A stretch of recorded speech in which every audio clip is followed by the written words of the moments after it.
Alhamdulillah, bersyukur pada Allah pada hari ini hari mana teh? Hari Senin tanggal 21 Jumadil Akhir. Tanggal 21 Jumadil Akhir bertepatan dengan tanggal 23 Desember 2024. Alhamdulillah pada hari ini kita bisa berkumpul, bertatap muka, bermuajahah dalam keadaan sehat walafiat. Walaupun barusan sedikit hujan, gitu ya. Tapi alhamdulillah mudah-mudahan hujan tidak menghalangi semangat kita untuk talabul ilmu. Ya, jadi barokah hujan. Dina dan Ayuna, insyaallah hari ini kita akan membahas tema yang berbeda. Biasanya kita ngebahas hadis, orang ngebahas tentang Natal. Karena dua ditandai, ya kita akan melihat kaum Nasrani melaksanakan Natalan. Jadi orang ngebahas bab Natal heula. Natal. Ya, bismillahirrahmanirrahim. Natal atau kelahiran Nabi Isa alaihi salam. Natal itu bahasa Indonesia nama kelahiran. Dulu waktu pesantren ada pelajaran geografi. Dalam pelajaran geografi yang disebut dengan natalitas atau mortalitas. Apa natalitas teh? Ya kelahiran, mortalitas kematian gini. Dulu disuruh cara menghitung natalitas dan mortalitas. Ya, Natal teh secara bahasa adalah kelahiran. Maka kita suka lihat banyak perusahaan-perusahaan yang suka merayakan disnatalis gini ya, dalam rangka merayakan hari kelahiran perusahaan. So disnatalis apa gitu kan, perusahaan apa? Ya, Natal teh kelahiran. Lamun bahasa Arab nama milad gitu. Milad kelahiran. Atau maulud itu artinya yang dilahirkan. Jadi lamun ibu mendengar kalimat milad kelahiran, maulud yang dilahirkan, maulid waktu atau tempat kelahiran. Ya, jadi itu teh bahasa Arab, bahasa Indonesia, bahasa Latin itu enak kene gitu. Ya, Natal kelahiran Nabi Isa alaihissalam. Ini dari sudut kelahirannya kapan gitu kan. Karena sekarang beranggapan bahwa Nabi Isa itu lahir 25 Desember. Apakah benar 25 Desember Nabi Isa lahir teh? Ulang buktikan ku dalil ayan teh dalilna anu menyatakan bahwa Nabi Isa lahir 25 Desember. Oke, Ibu, Nabi Isa teh lahir dari keturunan keluarga Imron. Yang disebutkan dalam Al-Quran surah Ali Imron. Ali teh keluarga, Imron teh Imron, Ali Imron. Satu-satunya surah yang menggunakan kalimat kata Ali Imron. Biasanya kan al imah Ali Imron. Ali itu keluarga Imron, keluarga Pak Imron. Ya, Pak Imron punya istri, namanya siapa Ibu? Ibu Imron. Punya istri namanya Ibu Imron. Jadi Ibu Imron teh data apal namina. Istri teh namina Hanna. Namina saha? Hanna. Iya. Namanya Hanna dalam tafsir, istrinya Hanna. Dia bernazar waktu Bu Hanna ini mengandung, bernazar pada Allah. Ada dalam Quran surah Ali Imran ayat 35. Izqalat imra'atu Imran, kata Allah ketika istrinya Imran berdoa, Rabbi ini nadartul laka ma fi bati muharram. Ya Allah, sungguh aku bernazar kandungan yang ada di perutku ini, aku akan jadikan dia muharraron. Muharrar teh seorang hamba yang berkhidmat kepadamu. Jadi cek saat teh cek istrina Imron teh lamun ieu budak engke lahir da dijadikeun anu khidmat ka anjeun ya Allah. Jadi jadi orang yang berbakti kepada Allah di Baitul Maqdis. Lamun aya di Al-Aqsa. Jadi bernazar ieu budak teh bade dipasantrenkeun kitu teh urangna. Akan dipasantrenkeun cenah dibina menjadi hamba Allah di Baitul Maqdis. SD Amalatul di Baitul Maqdis. Diasuh usaha. Diasuhlah ku Nabi Zakaria, mangna teh Nabi Zakaria. Jadi eta mah orang-orang soleh, keluarga soleh sadayana. Ali Imran. Ke Nabi Zakaria gaduh putra Nabi Yahya. Begitu. Jadi ternyata nu lahir teh perempuan. Ya, nu di Arab-Arab pamaget nu lahir teh borojol perempuan. Wah, ya wa ini samaituha Maryam. Aku memberi namanya Maryam. Lo ngadoanya isinya Imran teh. Wa inni u'iduha bika wa dzurriyyataha minasyaitonir rajim.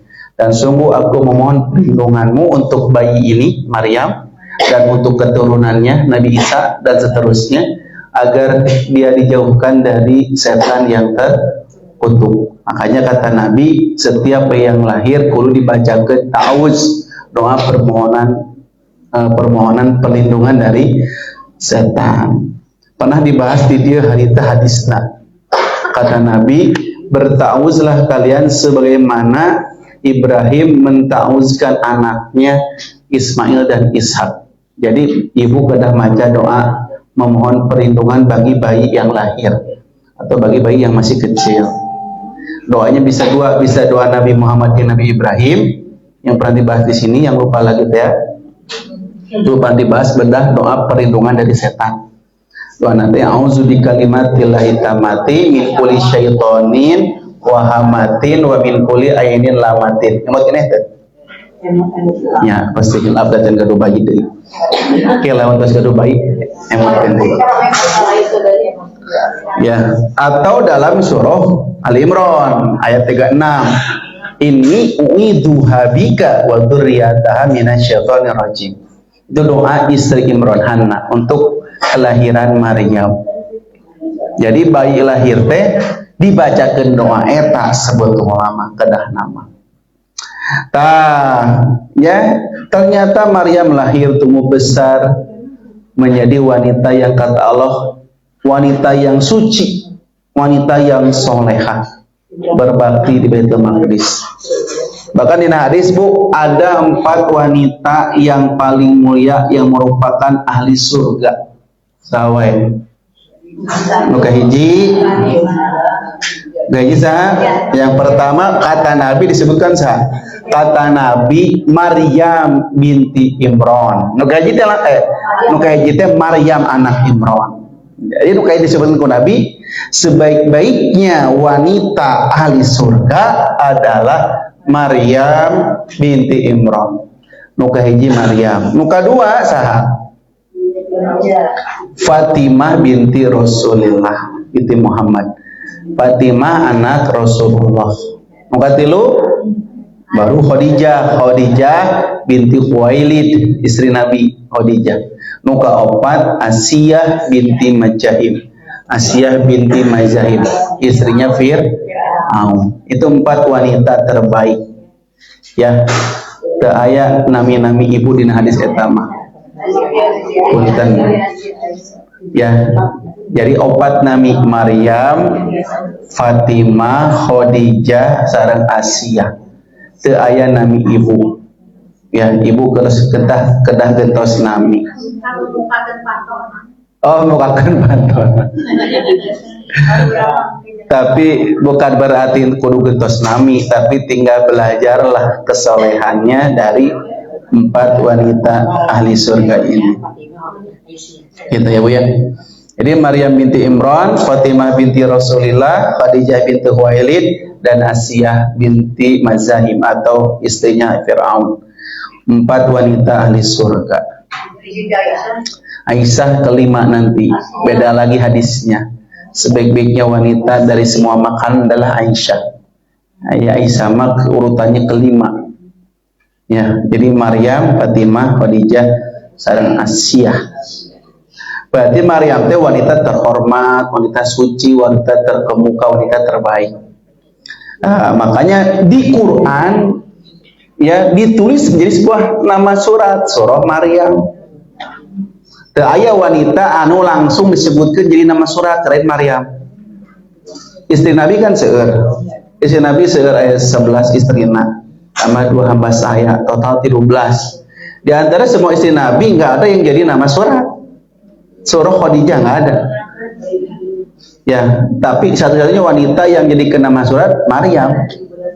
Surah Maryam gini. Hebatnya jadi nama surah. Berarti saking mulianya Maryam. Itu. Jadi Maryam adalah wanita terbaik. Yang akan kita bahas iraha Maryam melahirkan Nabi Isa alaihissalam. Ayatnya ya. Yang pertama, poin pertama, kelahiran Nabi Isa menurut Al-Quran. Ada dalam Quran surah Maryam ayat 16 sampai 22. Allah berfirman, wazkur fil kitabi Maryam idim tabadat min alia makanan sarkiyah, dan seterusnya. Saya bacakan terjemahnya. Dan ceritakanlah kisah Maryam dalam Al-Quran, yaitu ketika dia menjauhkan diri dari keluarganya ke suatu tempat sebelah timur. Ya, fatakhadat min dunhim hijaban farsana ilaiha ruhana fatamatsala laha basyaron sawiyan. Maka ia mengadakan tabir yang melindunginya, lalu kami mengutus ruh kami kepadanya, maka ia menjelma di hadapannya dalam bentuk manusia yang sempurna. Jadi ketika Maryam beres Maryam beres menstruasi, beres head, ya, dawan Maryam kan wanita biasa sama seperti ibu-ibu mengalami menstruasi. Beres menstruasi tiba-tiba bertemu seorang laki-laki yang ganteng, bersih. Itu kata Allah ruh kami di sini maksudnya malaikat Jibril. Malaikat Jibril yang Allah suruh mendatangi Maryam. Jadi menjelma jadi seorang laki-laki. Ya, malaikat Jibril kalau menjelma jadi manusia biasanya menyerupai laki-laki yang ganteng. Jadi di sini Allah menyebutkan ruh kami, yaitu malaikat Jibril. Maryam berkata, sungguh aku berlindung darimu kepada Tuhan yang Maha Pemurah. Ini a'udzu birrahman minka in kunta taqiyan, jika kamu seorang yang bertakwa. Jadi Maryam rewas karena laki-laki yang mendatanginya tidak dikenal. Saha laki-laki itu ternyata malaikat Jibril. Tapi Maryam tekieu, aku berlindung dari godaan setan. Berarti Maryam melihat laki-laki itu bukan laki-laki jahat. Bahkan disebutnya jika engkau orang yang takwa. Jadi kalimat takwa itu bentuk apa ya? Bentuk kalimat yang luar biasa. Aku berlindung kepadamu jika engkau orang yang bertakwa. Berarti takwa itu kalimat yang sangat luar biasa. Maka tugas uramah jadi orang yang bertakwa. Ya, Jibril berkata, sesungguhnya aku hanyalah seorang utusan Tuhanmu untuk memberimu seorang anak laki-laki yang suci. Gitu. Jadi Jibril memberikan kabar gembira bahwa Maryam akan mempunyai seorang anak laki-laki. Maryam berkata, bagaimana akan ada bagiku seorang anak laki-laki, sedangkan aku tidak pernah seorang manusia pun menyentuhku, dan aku bukan pula seorang penzina. Cek Maryam, wah mungkin atau bukan budak, perasaan Nabi macam pernah disentuh, aku belum pernah disentuh, dan aku bukan penzina. Jadi syarat punya anak kan perlu disentuh. Disentuh usaha laki-laki. Maryam nggak pernah disentuh, dan setiap hari dia habis waktu di mana? Baitul Maqdis, sanu nyantungan. Setiap hari dia tinggal di Baitul Maqdis, dia wanita suci, tapi kenapa dia punya anak? Ya Bu, nah ini seueur nu ngaku-ngaku jessica Maryam. Alhamdulillah cenah mah pun anak siga Maryam gaduh putra tapi bapana teu aya. Beda tuh, eta mah bapana kabur, eta mah tidak mau tanggung jawab. Maryam mah tidak pernah disentuh. Secara logika nggak mungkin ada orang yang hamil tanpa disentuh laki-laki. Bahkan aya nu nyebat kieu Bu, pun anak mah cenah hamilna ku jin. Sigana mah dihamilan ku jin. Da hari teh cenah pas nuju naon patuangan tiba-tiba aya nu ngalebat cenah angin kalebat cenah. Naon mah eta mah naon? Eta mah alasanna ngarah teu disangkana berzina. Gitu. Jadi eta mah berzina. Tapi ingin dianggap hamil nanti ku jin. Gak mau mungkin jin resepkan ke anak ibu cerita. Jin oke punya seleranya, punya mungkin resep ke selera anak ibu, nggak mungkin. Karena jin mah kajin deui. Gitu kan, jin dan jun beda. Kata Allah, demikianlah Tuhanmu. Tuh lihat, demikian Tuhanmu berfirman, hal itu adalah mudah bagiku. Cek Allah mah mudah.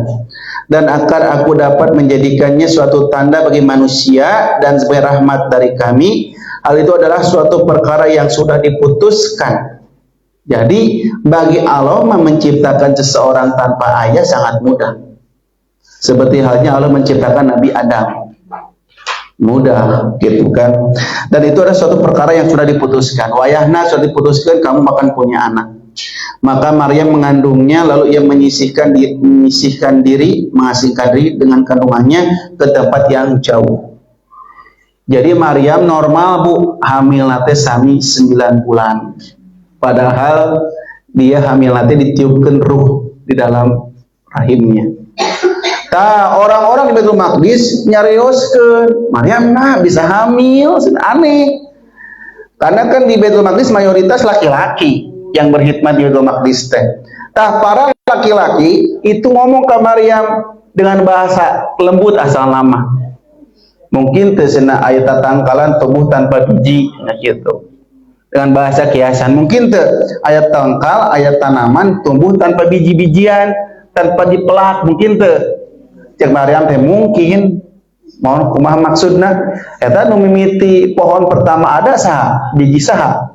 Kan pohon yang pertama ada di dunia ini sudah jadi pohon.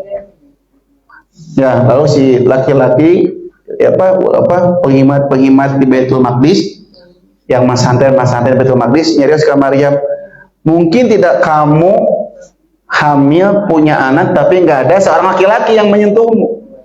Kata Maryam, mungkin dulu Nabi Adam pun demikian.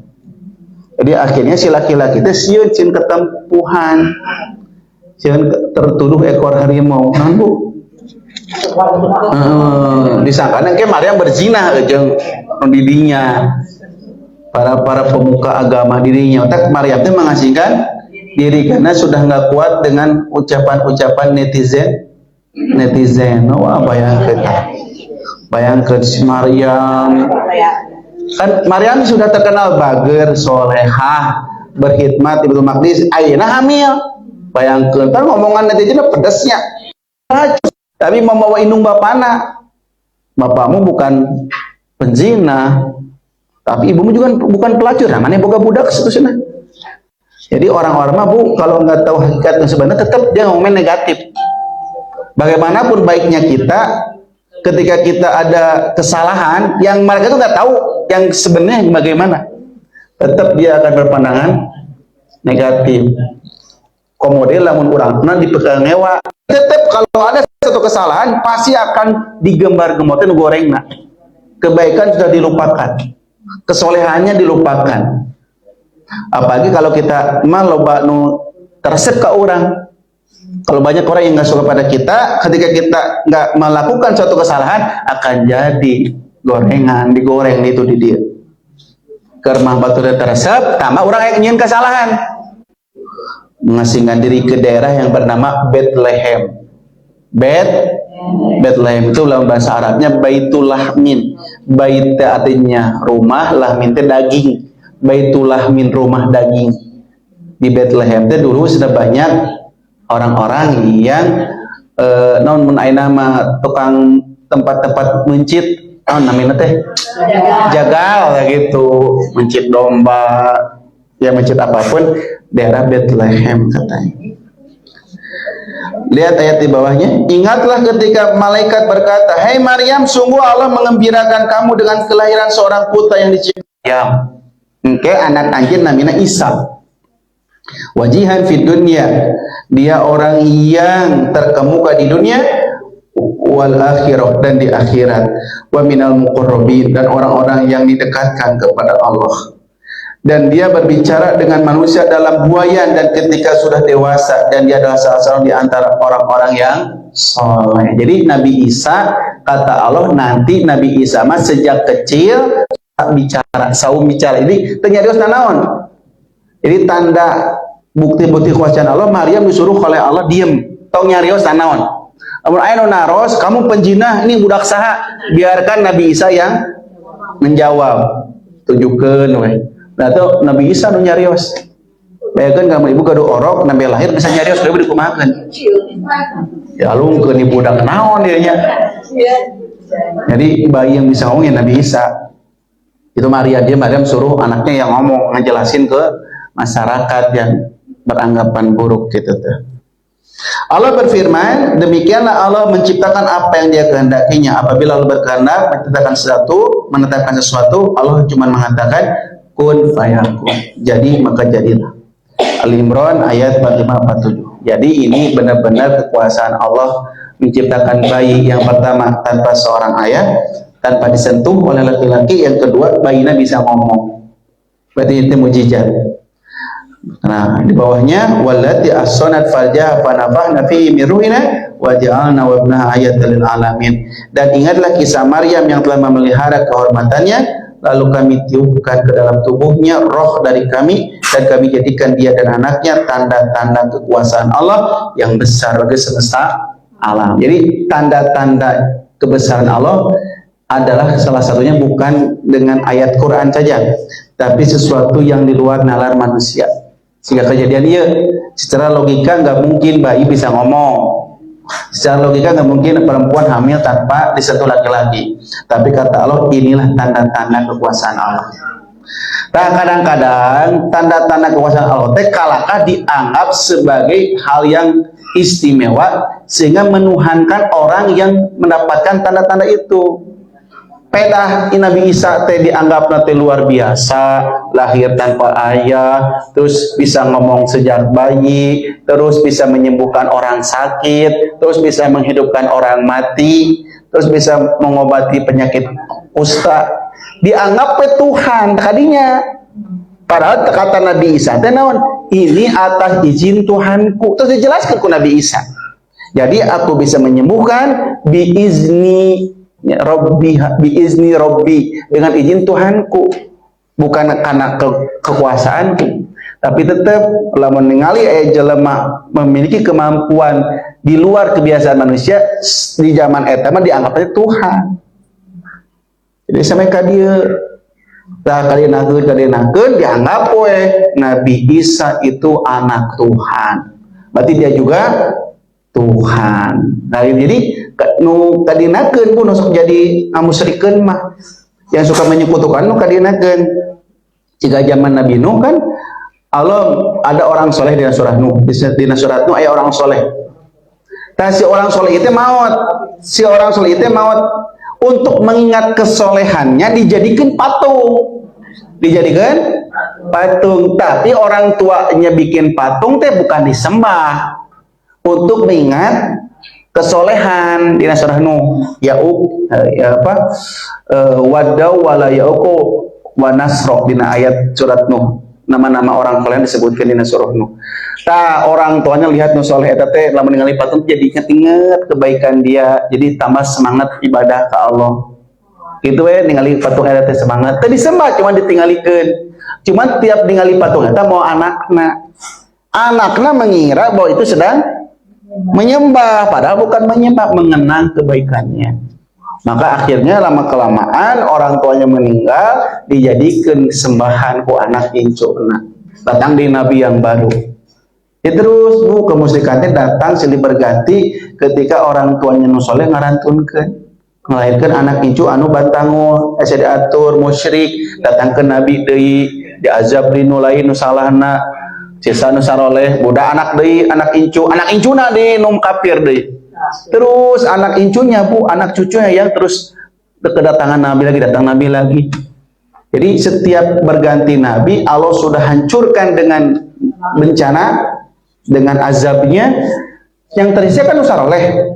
Tah nu saroleh teh itu cuma beberapa tahun hirupna teh ngalahirkeun anak incu barang war deui datang deui nabi.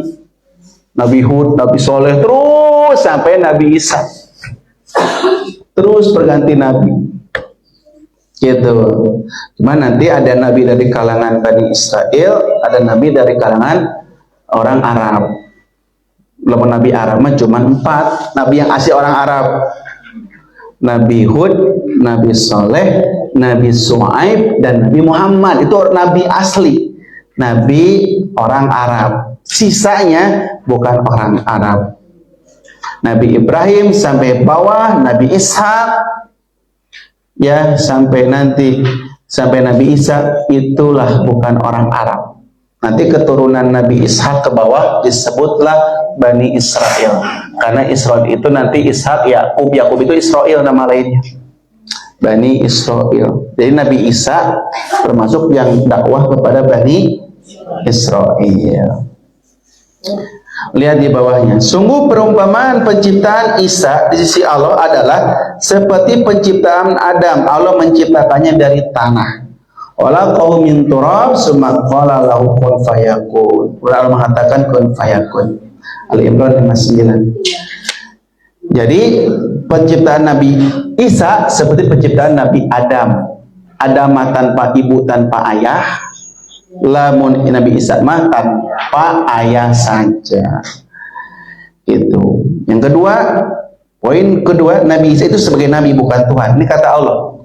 Mal Masihu ibnu Maryam illa rasul qad halat min qablihi rusul wa ummuhu siddiqah kana yaqulani ta'am unzur kaifa nubayyinu lahum ayat sumandur anna yufakun. Biasa, manusia biasa. Perhatikan bagaimana kami menjelaskan kepada mereka ahli kitab tanda-tanda kekuasaan kami. Kemudian perhatikanlah bagaimana mereka berpaling dari memperhatikan ayat-ayat kami. Al-Maidah ayat 75. Jadi Al-Maidah 75 ya jelas Nabi Isa teh bukan Tuhan tapi seorang Rasul. Natal 5 Desember. Lihat di bawahnya. Islam tidak memberikan keterangan pasti tentang tanggal kelahiran Nabi Isa. Al-Quran hanya menyebutkan bahwa kelahiran itu terjadi di bawah pohon kurma yang menggugurkan buah-buahnya untuk Maryam. Di Quran melihat kita takisariya wa huzzi ilaika bijin nakhlati tusakit alaiki rutoban janiya.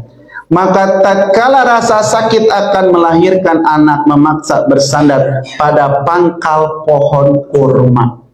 Jadi Maryam melahirkan nanti sambil nyarande karena tangkal kurma.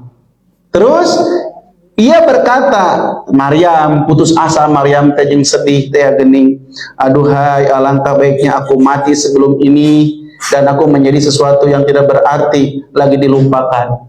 Maryam teh sebetulnya namanya manusia biasa, sieun oge lamun ke ngalahirkeun tambah berat fitnah-fitnah yang akan menimpana. Can lahir wae geus diomongkeun komunitas lahir gitu. Jadi Maryam sama seperti manusia biasa, takut dengan omongan-omongan netizen, tapi dikuatkan ku Jibril gitu. Nama bedana nu soleh mah Bu, nu bener-bener orang-orang terpilih mah walaupun berat tetep aya nu ngupahan. Nu ngupahanna naon? Jibril, harita mah malaikat. Ibu mah aya nu ngupahanna naon? Aya nu ngupahan ibu. Saha? Suami atau Bu, anak atau Al-Qur'an ya. Maryam siapa yang mengupahannya? Ya Jibril. Maka Jibril berkata dari tempat yang rendah, janganlah kamu bersedih, sungguh Tuhanmu telah menjadikan anak sungai di bawahmu. Tenang tak aya walungan sok didinya engke gampang. Karena kan wanita yang melahirkan harus butuh banyak minum. Terus dan goyangkanlah endek-endek tah cenah pangkal pohon kurma itu ke arahmu, niscaya pohon itu akan menggugurkan buah kurma yang namanya rutoban janiyah, ya, buah kurma yang rutob. Jadi buah kurma itu aya dua jenis, aya rutob, aya tamer. Rutob mah buah kurma nu tos asak pisan diendeukeun oge ragragan. Lamun tabar mah buah kurma nanti yang dikeringkan jadi siga ajwa tan nu harideung lah, nu harideung eta tamer ajwa nu harideung teh ajwa nabi gini tan nu harita ku abi dibagikeun di dieu mah eta mah rutob janiyah yang hanya akan panen itu hanya di musim panas. Dan musim panas itu bulan apa? Bulan Juli, Agustus. Panen teh Juli, Agustus, September. Ayeuna nya Maryam ngalahirkeun teh bulan Desember. Desember mah musim dingin di seluruh Timur Tengah mah. Musim dingin. Jeung lamun sebagian negara-negara yang dekat ke Eropa musim salju. Ya, kenapa sekarang di kita ongkona nata tapi identik nate jeung pohon pinus oh maaf pohon cemara nggak pinus atau pohon cemara nanti dia jeung pohon kurma. Sedangkan Maryam ngalahirkeun bersandar ke pohon kurma. Ya, terus dina keterangan mereka di kandang domba. Kan hari musim dingin mah mungkin aya domba keluar. Terus da jukutna oge katutupan ku salju. Secara logika tutup jukutna moal aya rumputnya sudah kehalangan ku salju. Musim dingin mah domba-domba tidak berkeliaran. Justru musim panas lamun aya domba mah. Musim panas saat kurma sedang banyak-banyaknya. Kan banyaknya pohon kurma itu bukan di Saudi unggul, di seluruh yang namanya Timur Tengah itu banyak pohon kurma. Sampai ke Afrika banyak pohon kurma. Nah, aya kurma Tunisia, aya kurma Mesir, aya kurma anu kurma teh aya kurma Palestina. Kitu punya. Tah berarti dari segi musim nawe urang teh geus dibodoh-bodohi enggak mungkin 25 Desember. Kemungkinanna lamun pohon kurma matang mah berarti bulan-bulan musim panas. Karena enggak mungkin kurma itu akan panen selain musim panas, Juli, Agustus, September. Terus dalil ini menunjukkan Bu, sebaik-baiknya makanan untuk ibu hamil adalah kurma.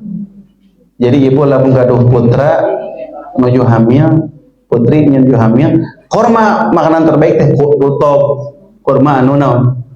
Rutob. Si kurma itu bisa bagus berefek pada kandungannya.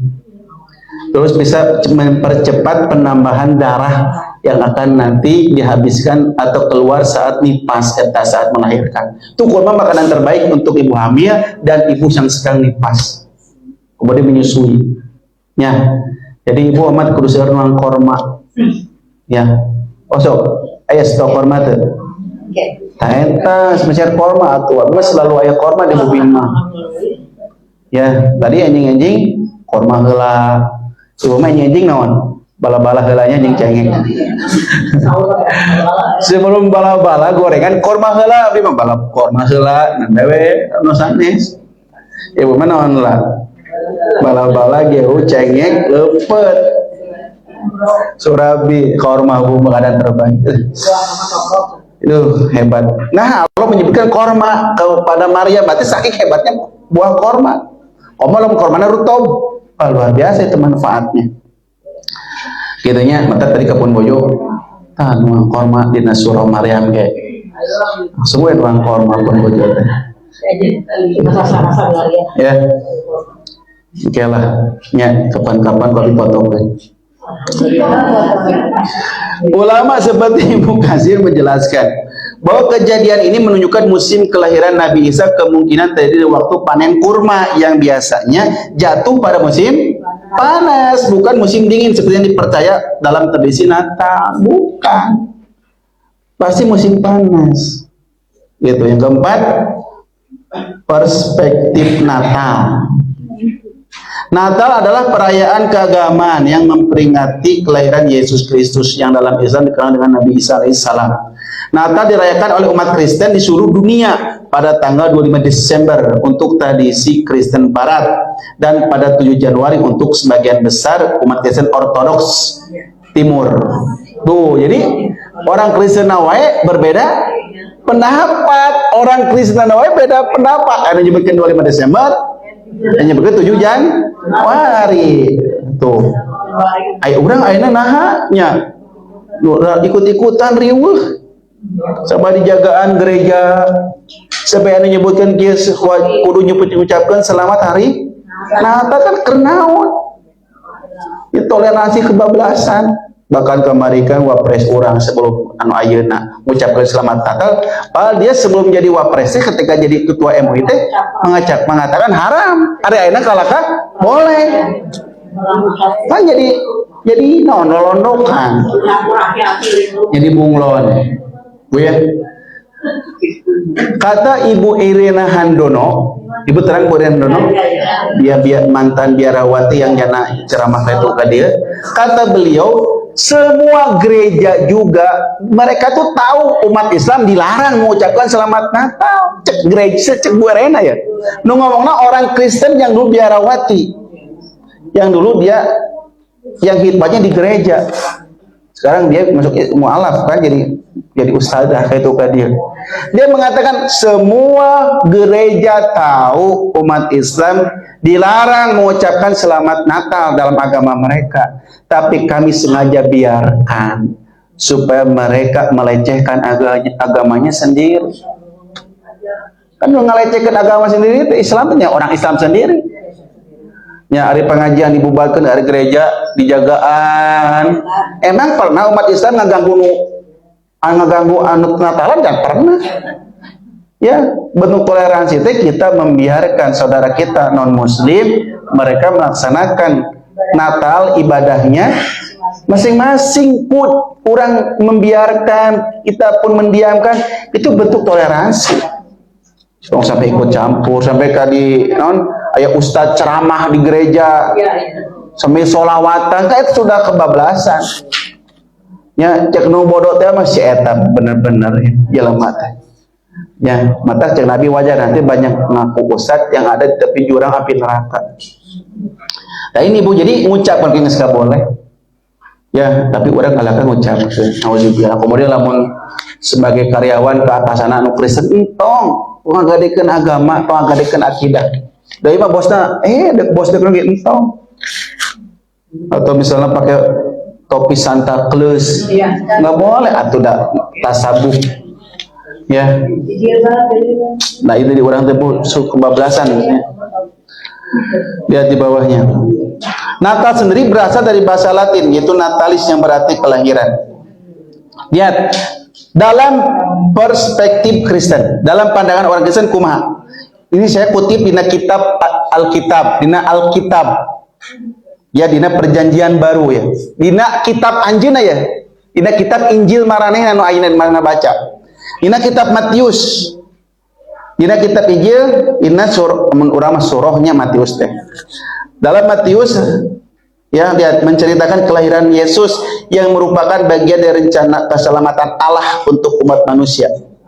Dalam Lukas menggambarkan kelahiran Yesus di Bethlehem yang disertai dengan penampakan malaikat kepada gembala-gembala. Diterangkan kapan terjadinya. Itunya diterangkan iraha kejadian disebutkan 25 Desember, bahkan penampakan malaikat kepada gembala.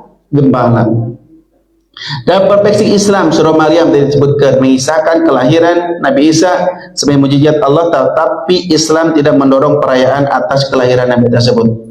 Surah An-Nisa menyatakan bahwa Nabi Isa tidak disalib dan diangkat ke langit oleh Allah, dan ini bertentangan dengan keyakinan Kristen tentang penyaliban dan kebangkitan Yesus.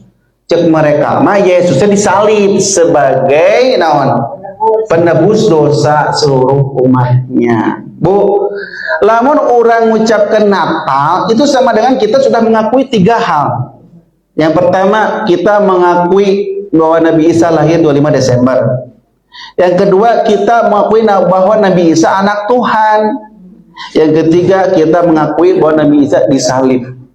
Karena Nabi Isa belum mati, nanti akan datang lagi ke alam dunia pada saat akhir zaman. Jadi bukan perkara ngomong hungkul, geroge ngucapkan selamat datang dipermasalahkan. Karena ucapan itu akan melahirkan konsekuensi hukum. Tok lihat, lamun orang nikahkan anaknya, nikahkan anak orang, kita mengatakan aku kawinkan kamu. Lalu anak orang, calon minato akan jawab naon? Aku terima nikah dan kawinnya. Tak kalimat aku terima teh ngahalalkeun nu tadina haram. Tadina kan anak orang teh haram disentuh, haram digauli, semenjak mengucapkan aku terima jadi halal dengan ucapan. Kenapa masuk Islam harus baca syahadat? Asyhadu alla ilaha illallah. Karena ucapan itu membuat dia masuk Islam. Enak ujug-ujug selamat Natal, salam ini, salam agama segala dihijikeun gini. Itu mencampur adukan agama, haram dalam Islam. Ya Bu, jadi wayana ya kalau ibu punya anak kerja di perusahaan yang di sana si pegawainya heterogen, berbagai agama ada, jangan toleransinya kebablasan. Seperti halnya kita ketika saudara kita tidak mengucapkan selamat Idul Fitri ke orang, selamat Idul Adha, orangnya tengah ngambek, orang biasa-biasa. Ya orangnya kudu ngucapkeun kayak itu, oke. Udah we masing-masing. Lakum dinukum waliyadin teh. Enggak usah riweuh kudu ngucapkeun.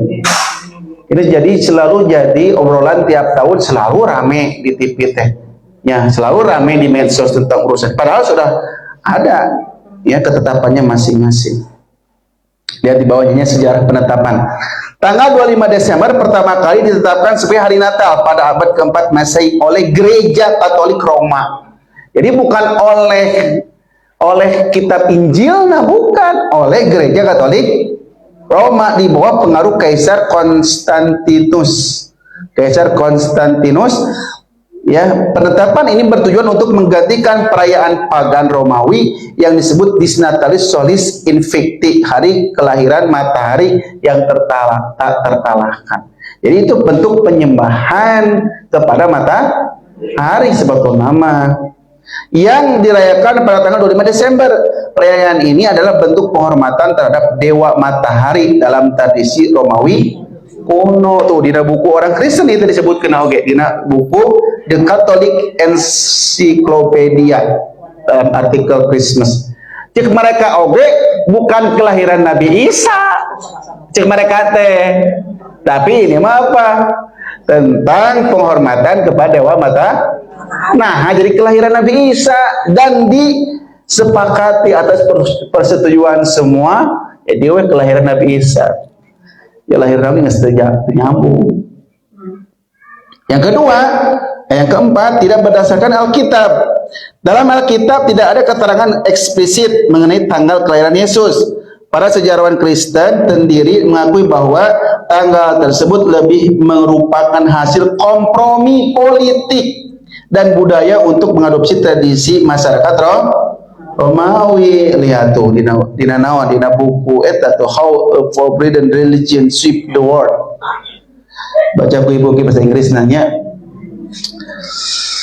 Yang kelima, dalil yang dipakai dalam tradisi Kristen. Di daerah itu ada gembala-gembala yang tinggal di padang menjaga kawanan ternak mereka pada waktu malam. Para sejarawan meragukan bahwa kelahiran tersebut terjadi pada bulan Desember karena di Palestina musim dingin terjadi pada waktu itu. Dan gembala biasanya tidak mengembalakan domba di padang terbuka pada musim ngembalakan kumah rumput nongke tidak ada, kahalangan salju puding. Jadi itu Bu nuga bantah teh orang Kristen sendiri. Jadi sebetulnya banyaknya orang-orang Kristen nu melek gitu nu bantah terhadap sejarah historis Natal ini. Mereka pun sebetulnya meragukan bahwa Natal itu 25 Desember. Yang kelima, hukum merayakan Natal dalam Islam. Ya, bagi umat Islam ya, bukan orang kafir silakan, orang kafir mah. Kalau non muslim silakan. Merayakan Natal sebagian Merayakan Natal sebagai bagian dari agama lain tidak diperbolehkan dalam Islam karena melibatkan keyakinan yang tidak sesuai dengan akidah tauhid. Hal ini berdasarkan kaidah tidak ada percampuran dalam ibadah antar agama, nggak boleh. Lakum dinukum waliyadin, untukmu agamamu dan untukku agamaku. Kapungkur oke Nabi Muhammad ditawisan ke orang kafir teh. Nges tong pasyawai Muhammad, tong dakwah wae nges nama kieu. Engkau menyembah Tuhan kami setahun, kami menyembah Tuhan kamu setahun. Setahun sewang tong para saya nama. Akur.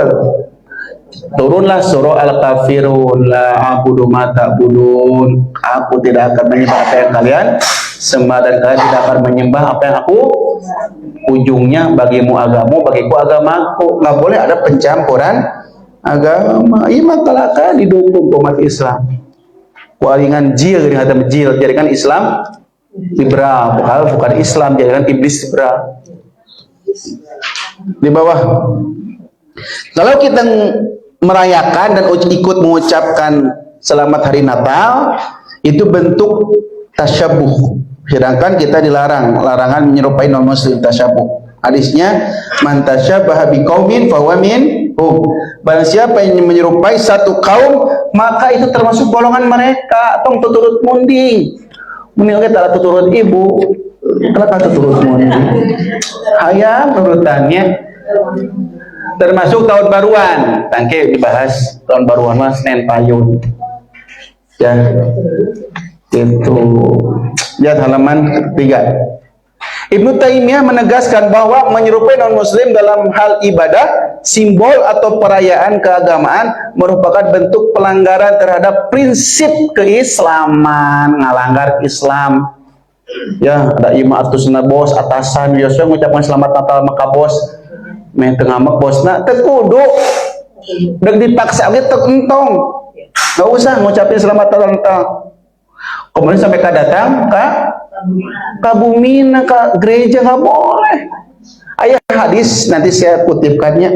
Tidak boleh kita mengunjungi tempat ibadah orang kafir yang di sana masih dipakai ibadah, nggak boleh, nggak boleh.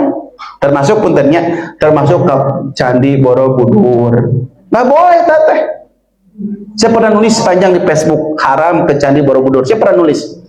Dalil-dalilnya kau diucap dicantumkan ya hadisna ya ucapan para ulama na ka Borobudur ge ulah ka gereja ulah komo ka Bali kudu make baju Bali gini kudu eta geus beras. Ini bukan masalah budaya, ini masalah akidah ibadah orang lain kita kalahkan dituturkeun.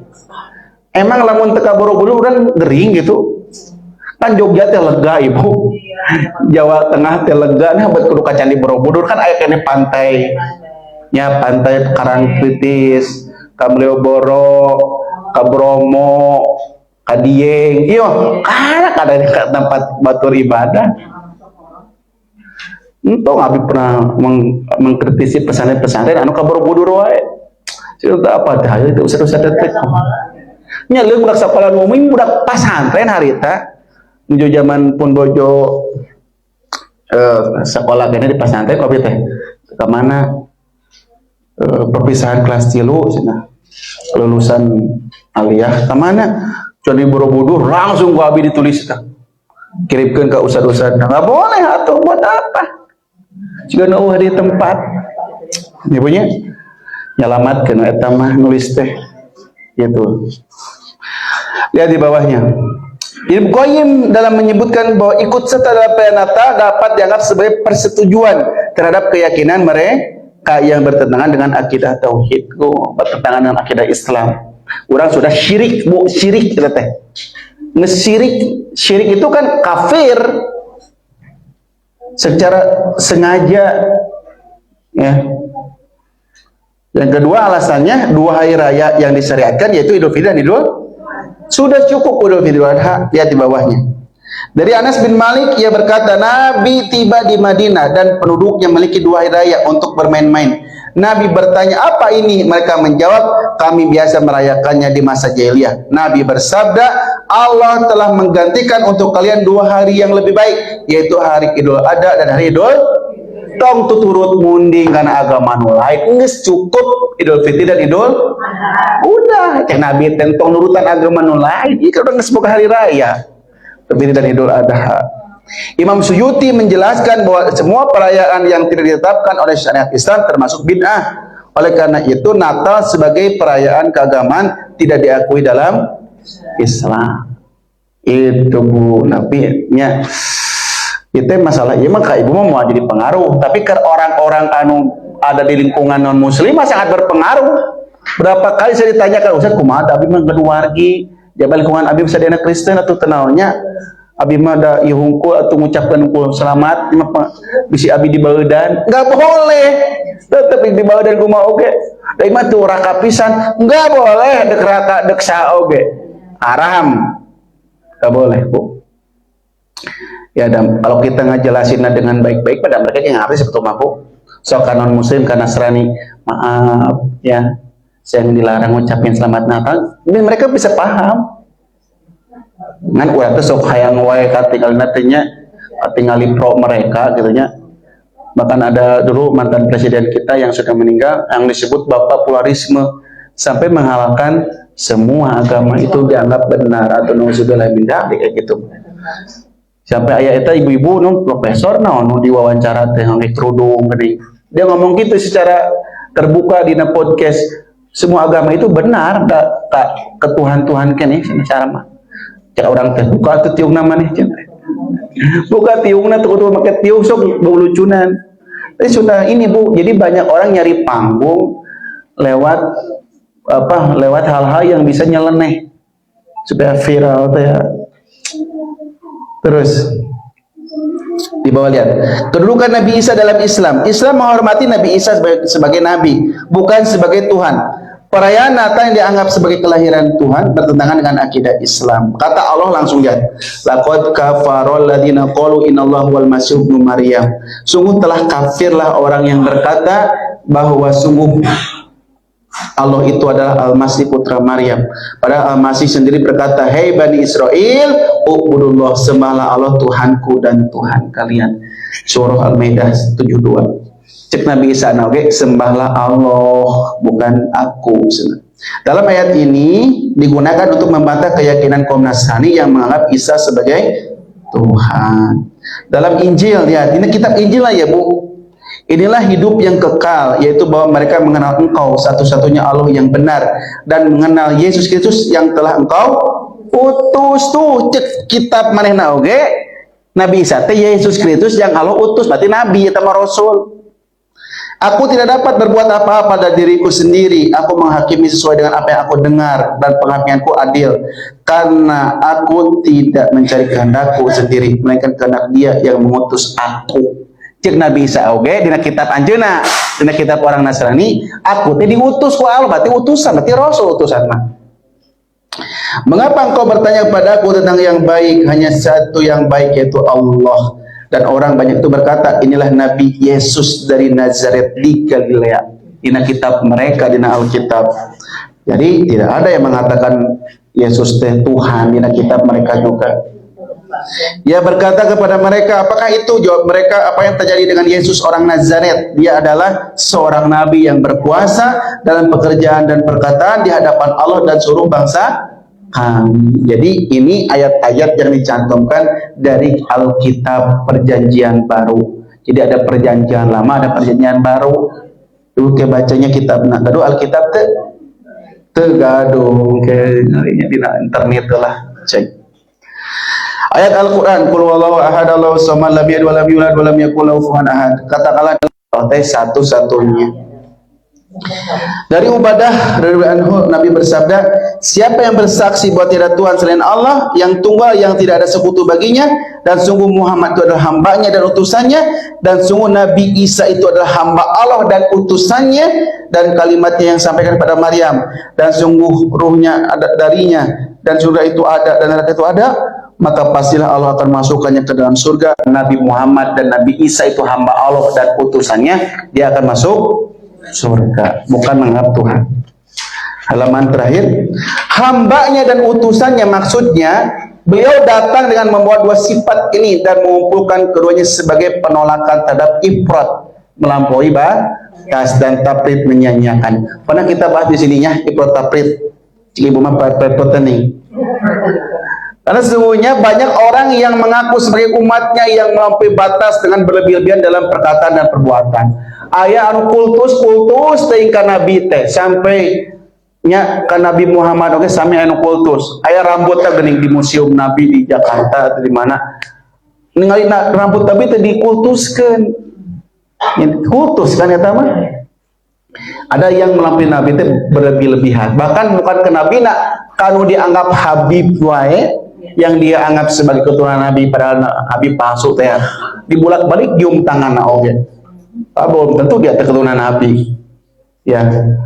Apalagi ke nabinya. Kalau nabinya masih hidup wah eta Nabi marah. Kalau kita mengkultuskan seseorang. Maka saya pernah terangkan Allah itu kita harus sembah. Allah mas sembahaneun, Nabi mah tuturgeuneun, ulama mah tanyakeunun. Sanes dikultuskeun. Termasuk kepada Nabi Isa. Nabi Isa mengatakan, aku ini hamba Allah dan Rasulnya. Disebut hamba supaya diyakini sami-sami manusia.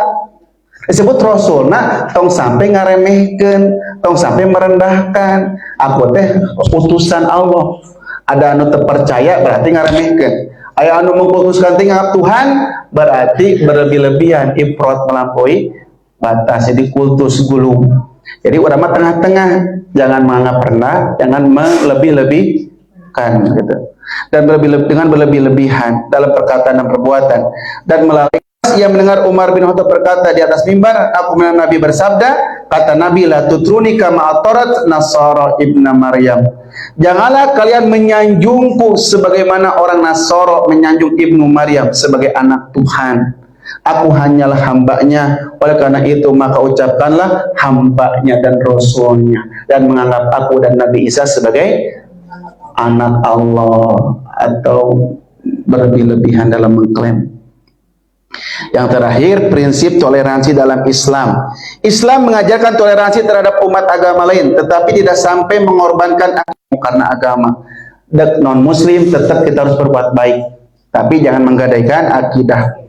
Imam Al-Qurtubi menjelaskan bahwa ayat ini menunjukkan pentingnya hubungan baik dengan non muslim dalam konteks sosial dan kemanusiaan. Bagi orang yang mengucapkan selamat Natal, keyakinan mengucapkan selamat Natal, hari Natal adalah ada 3 perkara. 1, mengakui Nabi Isa anak Tuhan. 2, Nabi Isa lahir 25 Desember. Dan Nabi Isa mati disalib. Itu keyakinan yang batil. Kalau kita mengucapkan selamat Natal kepada non-muslim, bukan sekedar dia mengucapkan kelahiran Nabi, bukan kelahiran Nabi saja. Tapi ada unsur yang lain yang dikhawatirkan merusak akidah kita. Yang kedua, Islam.